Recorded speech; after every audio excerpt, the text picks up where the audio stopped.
구약 이스라엘 백성들에게 있어서 소망은 이 땅에서 잘 먹고 잘 사는 것이 아니었죠. 하나님이 우리와 함께 하심이 그들에게는 소망이었습니다. 오늘 우리도 마찬가지입니다만은 예수 그리스도로 인해서 그들이 지금 이거 설교 제목 아닌데 왜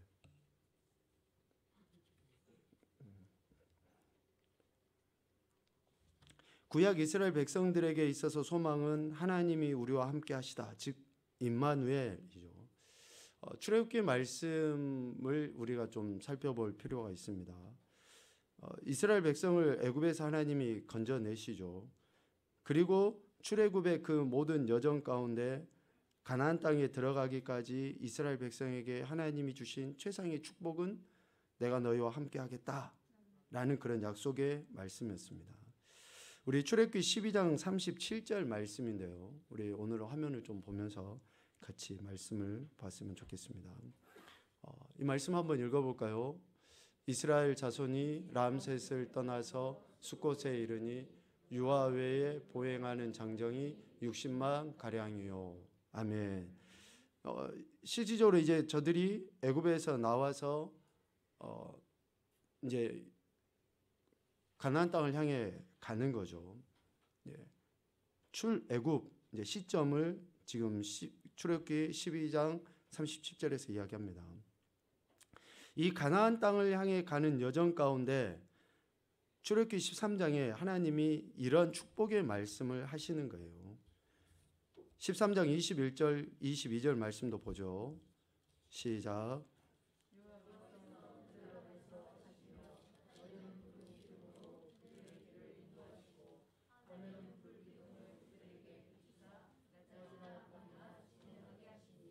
낮에는 구름 기둥, 밤에는 불 기둥이 백성 앞에서 떠나지 아니하니라. 아멘. 여기서 구름 기둥과 불 기둥은 하나님을 상징하는 것이죠. 그래서 낮이나 밤이나 하나님께서 늘 저들과 함께하여서 약속하신 가나안 땅으로 인도해 주심. 이것이 지금 이스라엘 백성들에게는 엄청난 축복이라는 것입니다. 그렇게 이끄시고 인도하셔서 하나님이 모세를 통해서 율법을 주셨던 시내산에 도착을 합니다. 출애굽기 19장에 보면 시내산에 도착하는 그런 내용이 이렇게 나옵니다. 출애굽기 19장 1절 2절에 보면 이스라엘 자손이 애굽 땅을 떠난 지 3개월이 되던 날 그들이 시내 광야에 이르니라. 그들이 르비딤을 떠나 시내 광야에 이르러 그 광야에 장막을 치되 이스라엘이 거기 산 앞에 장막을 치니라 라고 이야기합니다. 이제 시내산에 도착을 하죠. 그리고 출애굽기 20장부터 31장까지는 어떤 내용이 나옵니까? 20장에는 10계명의 말씀을 주고 21장 이하에서는 10계명의 말씀을 계속 풀어서 쓰는 율례, 법규, 법도 이런 것을 하나님이 31장까지 말씀을 하셔요. 쭉. 그러니까 시내산까지 같이 함께 하신 그 하나님이 시내산에서 실질적으로 내가 너희와 함께 하고 있다라는 것을 뭘로 보여주십니까? 말씀으로 보여주신 말씀으로. 그 말씀으로 하나님이 보여주셨는데 출애굽기 32장에 어떤 큰 사건이 일어나죠? 금송아지 사건. 하나님이 지금까지 저들과 함께 하신다라는 것을 계속적으로 말씀하시고 보여주셨는데 현상적으로도 보여주시고 말씀을 통해서도 보여주셨음에도 불구하고 그들이 금송아지를 만들어서 하나님을 대신하려 했다라는 것이죠. 이 금송아지 사건이 일어나고 난 이후에 하나님께서 이스라엘 백성을 시내산에서 떠나도록 명령을 하십니다.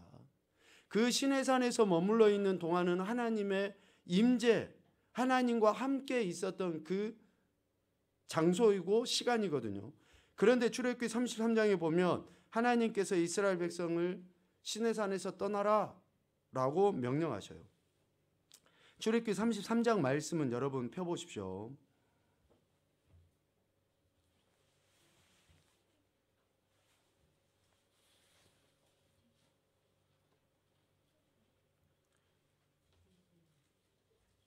출애굽기 33장 말씀은 우리 한번 펴서 보도록 하죠.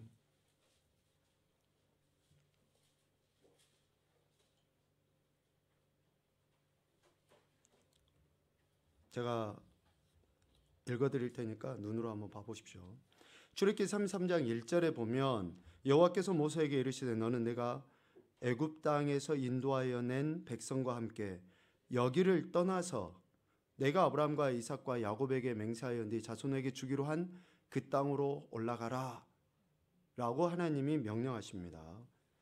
여기를 떠나서, 즉 하나님의 임재에 처소고 하나님이 지금까지 함께 하셨던 그곳을 떠나라 라고 말씀하시죠.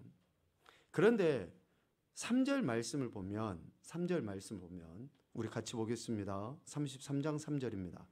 너희를 적과 꿀이 흐르는 땅에 이르게 하려니와 나는 너희와 함께 올라가지 아니하리니 너희는 목이 곧은 백성인즉 내가 길에서 너희를 진멸할까 염려함이니라 하시니. 아멘. 지금 여기에서 하나님께서 무엇을 말씀하십니까? 내가 너희와 함께 있지 않겠다. 엄청난 지금 말씀을 지금 이스라엘 백성들에게 모세를 통해서 선포하고 있는 거예요. 지금까지 하나님이 함께 하셔서 여기까지 왔는데 그들의 그 목이 곧음, 완악함, 완고함, 고집스러움, 거역 이런 것들로 인해서 하나님이 지금 뭐라고 말씀하십니까? 내가 너희와 함께하지 않겠다. 그런데 그 앞에 구절이 뭐예요? 너희를 적과 꿀이 흐르는 땅에 이르게 하려니와. 하나님은 하신 약속의 말씀을 반드시 성취하시거든요. 그런데 그들이 하나님의 말씀을 거역하고 불순종한 것에 대해 그 완고함에 대해 하나님이 심판의 말씀으로 무엇을 이야기하십니까? 내가 너희와 함께하지 않겠다. 이 이야기를 하시는 거예요. 하나님의 심판이요 징계의 모습입니다. 이렇게 이야기할 때 모세가 하나님 앞에 뭐라고 이야기합니까? 출애굽기 33장 15절입니다. 우리 한번 이 말씀도 같이 보죠. 33장 15절. 모세가 여호와께 아뢰되 주께서 친히 가지 아니하시려거든 우리를 이곳에서 올려보내지 마옵소서. 아멘. 지금 모세가 하나님 앞에 이렇게 아뢰는 거죠. 하나님이 우리와 함께 가시지 아니하시면 우리를 그냥 이곳에 그대로 내버려 두십시오. 지금 그 이야기잖아요. 주께서 친히 가지 아니하시려거든. 그러니까 이스라엘 백성들에게 있어서 최상의 축복은 젖과 꿀이 흐르는 가나안 땅도 아니고 지금 당장 먹을 것, 입을 것, 마실 것, 지금 당장 우리가 살아야 될 땅 이런 차원의 문제가 아니라 하나님이 함께 하심이 그들에게 있어서 가장 큰 축복이었다라는 거죠. 영적인 의미로 보면 오늘 우리도 마찬가지입니다. 이스라엘에게 최고의 축복이 하나님의 함께 하심, 구약 이스라엘 백성들에게 소망이 하나님께서 함께 하심이라고 할 때 오늘 우리에게도 하나님의 함께 하심이 최고의 복이고 우리의 소망이어야 한다라는 것이죠. 금, 은 다 가지고 있어요. 그런데 하나님이 함께 하시지 않아. 젖과 꿀이 흐르는 땅 우리가 소유했어요. 그런데 하나님이 함께 하시지 않아. 지금 누가복음을 이렇게 쓰고 있는데요. 주님이 어리석은 부자에 대해서 이야기하시는 부분이 다시 들어오더라고요. 창고를 지어졌어요. 그런데 그 창고를 헐고 더 큰 창고를 짓는 거예요. 우리가 주님이 우리와 함께 하시지 아니하시면 그래요. 주님이 우리와 함께 하심이 최상의 복인데 그 어리석은 부자에게는 뭐가 복이었습니까? 자기에게 있어서 더 큰 창고, 그것도 더 큰 창고 안에 가득가득 차져 있는 그것이 최고의 복이었죠. 그러니까 우리 인생의 관점이 틀린 거예요. 하나님이 보시고 또 하나님이 우리에게 약속하신 복의 개념하고 다른 거죠. 그래서 구약 이스라엘 백성들에게는 이러한 것을 하나님이 축복으로 말씀하셨고 또 소망으로 품게 하셨는데 이러한 소망이 선지자들을 통해서 계속 선포되게 하십니다. 선지자들을 통해서. 그리고 그 선포되어지는 메시지가 성취되죠. 성취. 마태복음 1장 22절과 23절입니다. 우리 화면에 나와 있죠. 한번 같이 보겠습니다. 마태복음 1장 22절, 23절 시작.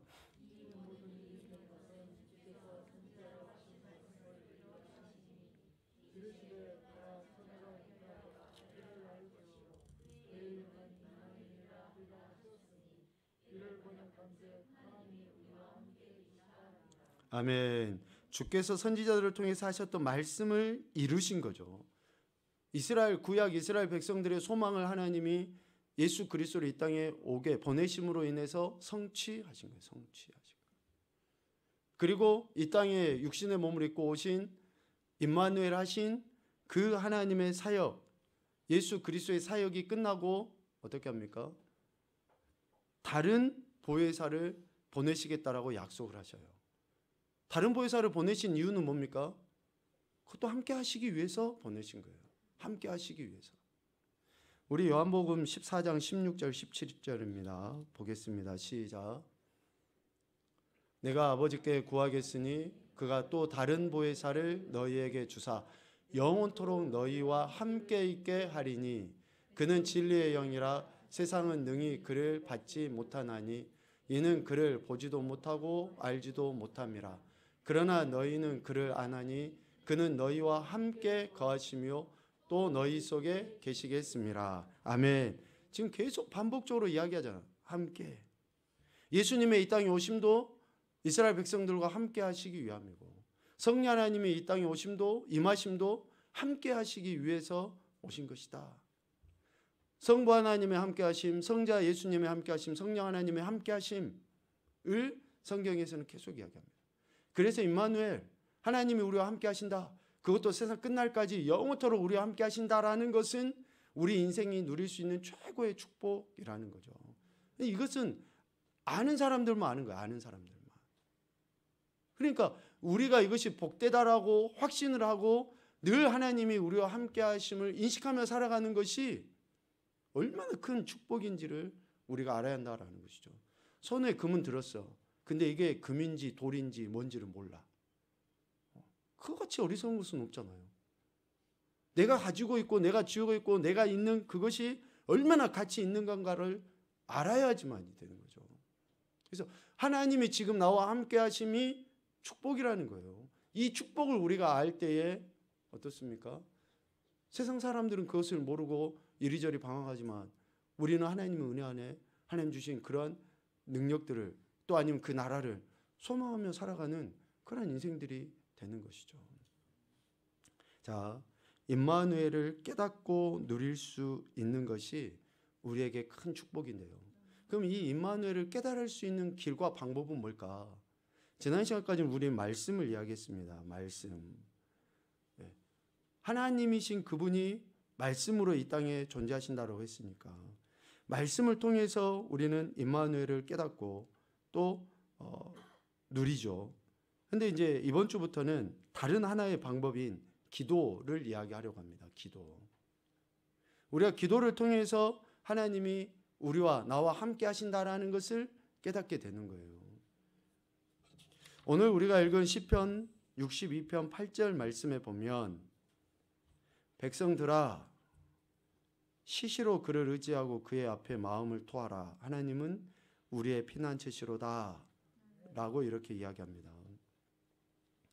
여기에는 한 문장으로만 되어 있지만 여기에는 기도의 주체, 그러니까 기도를 누가 하느냐, 그리고 기도의 정의, 그리고 또 기도의 대상, 기도의 결과, 이 네 가지가 다 담겨져 있어요. 짧은 문장이지만 여기에 보면 기도의 주체, 그러니까 기도를 누가 해야 되지? 라고 하면 그리고 또 기도의 정의가 무엇이지? 그러면 그리고 또 기도의 대상, 기도의 결과가 다 담겨져 있습니다. 첫째, 기도의 주체는 백성들아, 백성이에요. 백성. 즉 백성들은 기도를 해야지만이 된다라는 것을 이야기합니다. 하나님을 믿고 예수를 믿는 사람들은, 하나님의 백성은 기도해야 됩니다. 기도의 정의는 뭐냐? 기도란 무엇이냐? 라고 하면 시시로 그를 의지하고 하나님을 의지하고 하나님 앞에 마음을 토하는 것, 이 기도예요. 하나님을 의지하고 하나님 앞에 마음을 토하는 것이 기도입니다. 그리고 우리의 기도의 대상, 기도를 받으시는 분은 누구셔요? 하나님. 하나님. 그리고 네 번째 기도의 결과는 뭡니까? 피난처. 하나님이 우리의 피난처가 되신다. 이제 이런 단어들을 가지고 우리가 계속 묵상을 하면 피난처라는 것이 치유일 수도 있고 회복일 수도 있고 뭐 진짜 나를 보호해 주시는 것일 수도 있고 뭐 여러 가지 다 될 수도 있겠죠. 그런 피난처가 기도의 결과입니다. 그래서 시편 62편 8절의 이 말씀만 우리가 곰곰이 묵상을 해도 기도가 무엇이고 기도를 누가 해야 되고 기도의 결과가 무엇이면은 이걸 다 우리가 알 수 있어요. 피난처이신 하나님이 우리에게 무엇을 하라고 지금 말씀하십니까? 기도하라라고 이야기할 때 오늘 시편 62편 8절 말씀으로 보면 시시로 하나님을 의지하고 마음을 토하라라고 지금 말씀하고 계시는 거죠. 피난처이신 하나님께서. 자, 여기서 시시로라는 단어는 항상 변함없이 데살로니가서에서 이야기하는 것처럼 쉬지 말고 입니다. 그런데 이 시시로가 나타내는 단어는 문구는 두 개예요. 시시로가 이렇게 엮어주는 것은 단어가 갑자기 생각이 납니다. 시시로가 그거는 두 개예요. 첫째는 하나님을 의지할 때 시시로 하나님을 의지해야 됩니다. 두 번째로는 시시로 마음을 토하는 거예요. 시시로 마음을 토. 그러니까 시시로라는 항상 변함없이라는 단어는 첫째는 하나님을 의지함에 있어서 시시로고 또 마음을 토로함에 있어서 시시로입니다. 여기서 의지한다라는 것은 현재와 미래를 온전히 내어 맡기는 것을 이야기합니다. 현재와 미래를 온전히 내어 맡기는 것을 의지하는 거예요.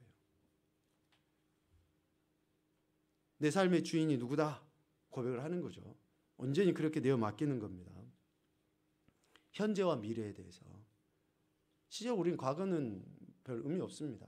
물론 과거는 오늘이 있기 위한 그것이었지만 우리는 뭐 과거에 대해 염려하지 않잖아요. 과거에 염려하는 사람 있습니까? 지나가 버렸는데. 근데 과거에 상관이 없어요. 현재와 미래를 온전히 내어 맡기는 거예요. 여기서 마음을 토하다라는 말은 붓다, 쏟다 그런 의미입니다. 그러니까 마음에 있는 것들을 숨김없이 내어놓는 거예요. 그게 토하는 거예요. 마음에 있는 것을 숨김없이 내어놓는가. 하나님께 우리가 이러한 자세로 나가야 되거든요. 하나님 앞에 체면 차리면 안 됩니다. 되게 우리가 막 점잖하고 그렇게 할 필요가 없어요. 아버지 앞에 우리의 표현들은 어쩌면 적나라해야 됩니다. 그냥 어쩌면 원초적이어야지 돼요. 그냥 시시콜콜한 거 다 이야기도 하기도 해야 되고 그렇게 해야 됩니다. 그렇게 신사적으로 할 필요가 없어요. 그냥 있는 그대로. 왜? 토하라고 했으니까. 마음을 숨김없이. 근데 우리가 숨김없이 마음을 토하지 않아도 하나님은 아시거든요. 아셔요. 그런데 하나님이 그것을 말씀하십니다. 요구하시는 거예요. 그 의미는 뭡니까? 네가 나를 얼마나 신뢰하고 의지하느냐를 보시기 위함이에요. 우리에게 이렇게 말씀하신 것은 네가 나를 얼마나 신뢰하고 있는가라는 것을 하나님 보시기 위해서 이 말씀을 하시는 거라는 것이죠. 스펄전 목사님은 이런 이야기를 하십니다. 우리 같이 한번 보죠. 오 인간이여, 하나님의 약속들을 마치 박물관의 골동품처럼 취급하지 말라. 약속들을 믿고 그것들을 사용하라. 아멘.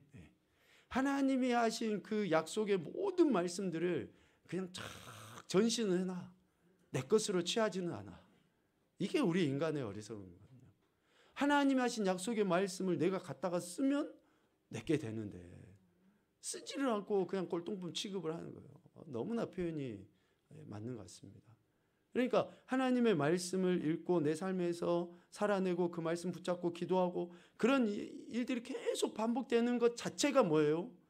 내가 하나님의 자녀라는 것을 나타내 보이는 거고, 내가 하나님 지금 나와 함께 하신다라는 것을 선포하는 거고, 이런 여러 가지의 그 고백들로 표현되는 것이죠. 자, 기도에 있어서 우리는 어떤 태도로서 하나님께 나가야 하는가? 마이크가 어디 있나요, 혹시? 우리 유은이 큰 소리로 한번 읽어봅시다. 오늘 말씀이 몇 개 안 되니까 우리 저학년만 읽읍시다. 유은이 히브리서 10장 22절 큰 소리로 한번.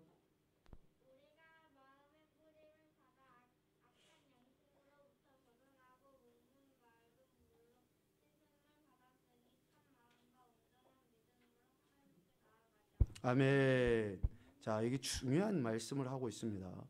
우리가 마음의 뿌림을 받아 악한 양심으로부터 벗어나고 몸은 맑은 물로 씻음을 받았으니.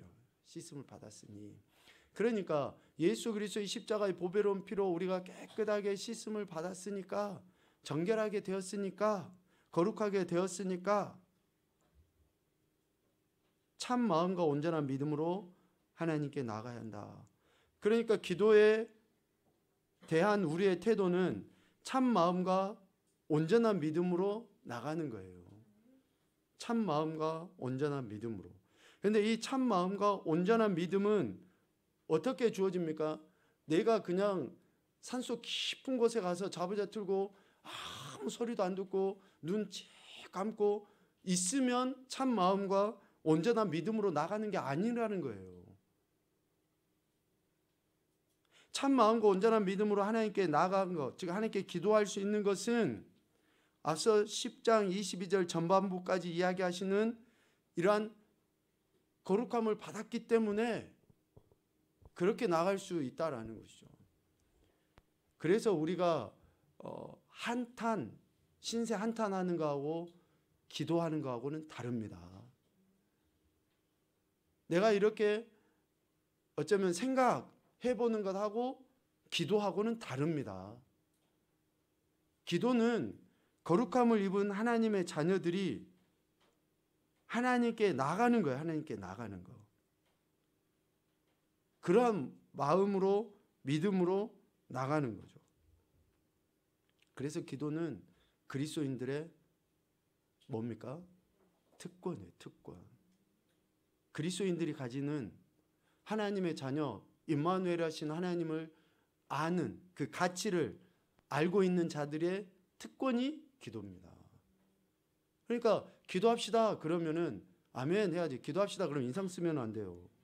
네, 기도합시다 그러면 그 특권을 사용하십시오 이렇게 하는 거니까 네 그렇게 해야 되는데 또 잔소리한다, 또 해라고 이야기한다, 막 그렇게 이야기하면 안 되는 거예요.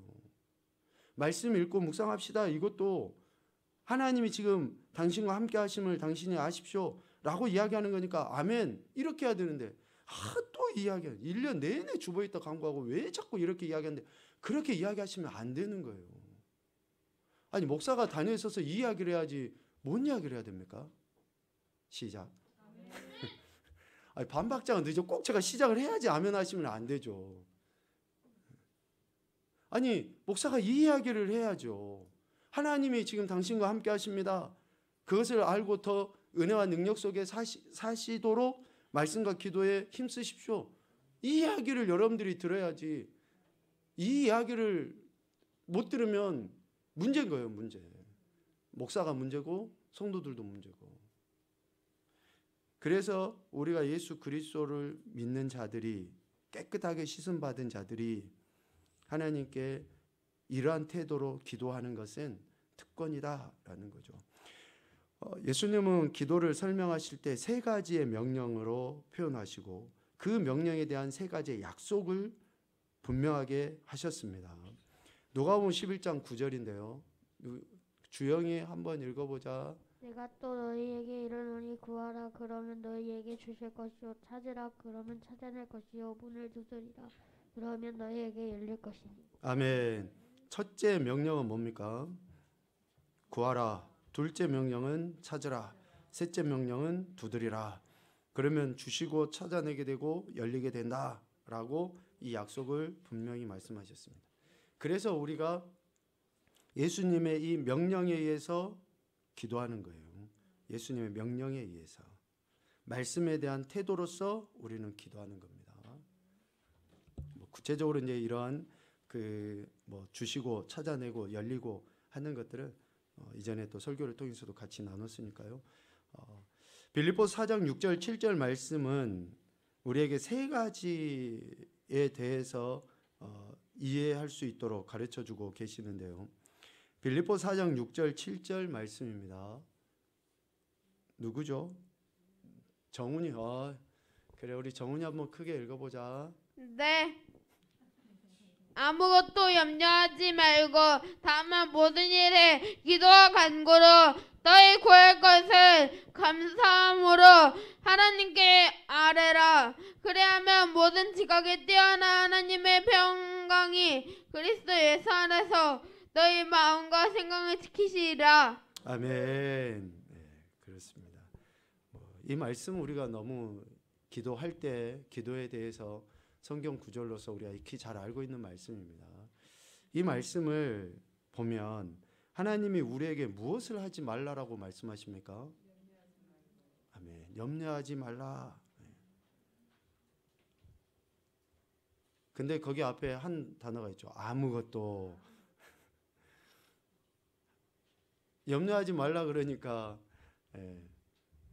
내가 염려할 것은 내가 염려하고 하나님이 염려하실 것은 제가 염려 안 하겠습니다. 이러면 안 되는 거죠. 아무것도예요. 아무것도 염려하지 말아라. 이것은 하나님의 우리를 향하신 사랑의 메시지입니다. 아무것도 염려하지 말라. 그럼 우리가 무엇을 해야 됩니까? 기도와 간구로 구할 것을 감사함으로 하나님께 아뢰는 거죠. 모든 일에 기도와 간구로 구할 것을 감사함으로 하나님께 아뢰는. 그러니까 실질적으로 우리 의미로 동일하게 지금 계속 쓰고 있어요. 기도, 간구, 구할 것, 아뢰m 다 뭐예요? 다 기도예요. 동일하게. 그냥 우리가 표현을 하면. 그러니까 모든 것을 그냥 하나님 앞에 기도하라. 이런 의미죠. 기도나 간구나 아뢰는 거나 별 차이 없죠. 구하는 거 다 기도죠. 그러니까 모든 것을 그렇게 하나님 앞에 내어 맡기는 거죠. 그러한 자세가 우리에게 있어야 한다라는 것이죠. 그렇게 하는 자들에게 하나님께서 하신 약속이 무엇입니까? 아멘. 하나님의 평강이 그리스도 예수 안에서 마음과 생각을 지키신다. 마음과 생각을 지키신다. 참 이 말씀을 보면 마음과 생각을 지키신다라고 하는 것은 우리가 무엇을 구하든지 간에 하나님께서 하나님 뜻대로 일하신다. 이런 의미로 이해할 수 있습니다. 그러니까 우리가 흔히 이야기하죠. 기도는 내가 구하는 대로 하나님 주시기도 하고 내가 구하는 것을 주시지 않기도 하고 기다려라고 하시기도 하고 하여튼 그래요. 그런데 그 모든 것이 다 하나님의 응답이거든요. 그 응답을 지금 이렇게 이야기하시는 거예요. 하나님의 평강이 그리스도 예수 안에서 내 마음과 생각을 지키신다. 그러니까 주셔도 우린 아멘, 안 주셔도 아멘, 좀 더 기다려 그래도 아멘, 이렇게 할 수밖에 없는 거예요. 하나님의 뜻, 하나님의 주권 속에서 하나님이 역사하신다라는 것을 이야기합니다. 그런데 중요한 단어를 쓰고 계시잖아요. 평강. 평강. 그러니까 내가 막 달라고 기도했는데 하나님이 주셔요. 그래도 내 마음에 평안이 있고, 내가 막 달라고 했는데 하나님이 안 주셔요. 그래도 뭐가 있어요? 내 안에 평강. 좀 더 기다려라 해도 내 마음에 평강이 있어요. 그러니까 이게 하나님이 역사하시는 그 방법이라는 것을 이야기하는 거예요.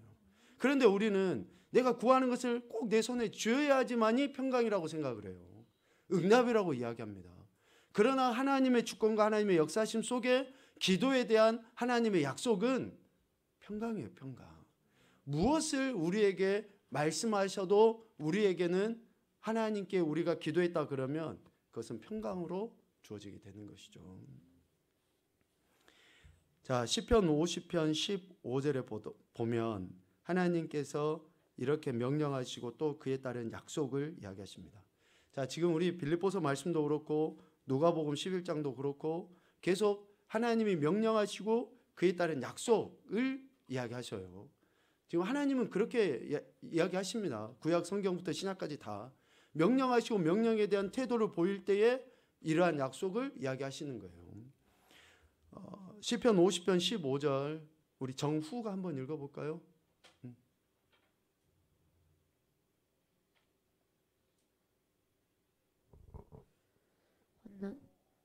환난 날에 나를 부르라. 내가 너를 건지리니 내가 너를 영화롭게 하리로다. 아멘. 명령은 뭡니까? 환난 날에 하나님을 부르는 것이 명령입니다. 환난, 개인적이든지 국가적이든지 우주적이든지 이런 모든 환난 가운데 있을 때에 하나님을 부르는 겁니다. 기도하는 거죠. 그러면 약속은 뭐죠? 건지신다. 그리고 그 건짐을 받은 자들로 하여금 하나님을 영화롭게 하신다. 이 두 가지를 지금 약속하고 계십니다. 하나는 건지시는 거예요. 하나님이 건지셔요. 그런데 건짐을 받은 자들이 하나님을 영화롭게 하는, 하나님을 영화롭게 한다라는 말이 뭡니까? 환난 날에 하나님의 이름을 부르고 간구했어요. 기도했어요. 그럴 때 하나님이 건져 주십니다. 그러면 그 건짐을 받은 자들이 건짐을 받지 못한 자들, 환난 가운데 부르짖지 못하는 자들에게 하나님의 이름이 이러하다라는 것을 드러내 보이게 하요. 이해되신가요? 그러니까 우리가 하나님을 신뢰하고 하나님을 의지해서 우리의 삶 가운데 하나님 주신 그런 은혜들이 우리에게 주어져요. 그러면 우리에게 은혜가 주어진 것으로 인해서 우리 자체만 은혜가 아니라 우리가 은혜 받은 걸로 인해서 하나님께 부르짖지 못하고 은혜 받지 못한 사람들에게 아, 하나님이 이런 분이셔 라고 증거하게 만든다라는 거죠. 증거하게 만든다. 그러니까 우리의 기도가 얼마나 힘 있고 능력 있으며 또 그 열매가 풍성해지는가라는 것을 이야기하는 거예요. 자, 하나님이 우리의 기도를 응답하시는 두 가지 이유를 이야기하십니다. 왜 우리의 기도에 하나님이 그러면 예스든지 노든지 웨이트든지 왜 하나님이 우리에게 응답하시는가? 요한복음 14장 13절입니다. 우리 한나 큰 소리로 한번 읽어보자. 그 옆에.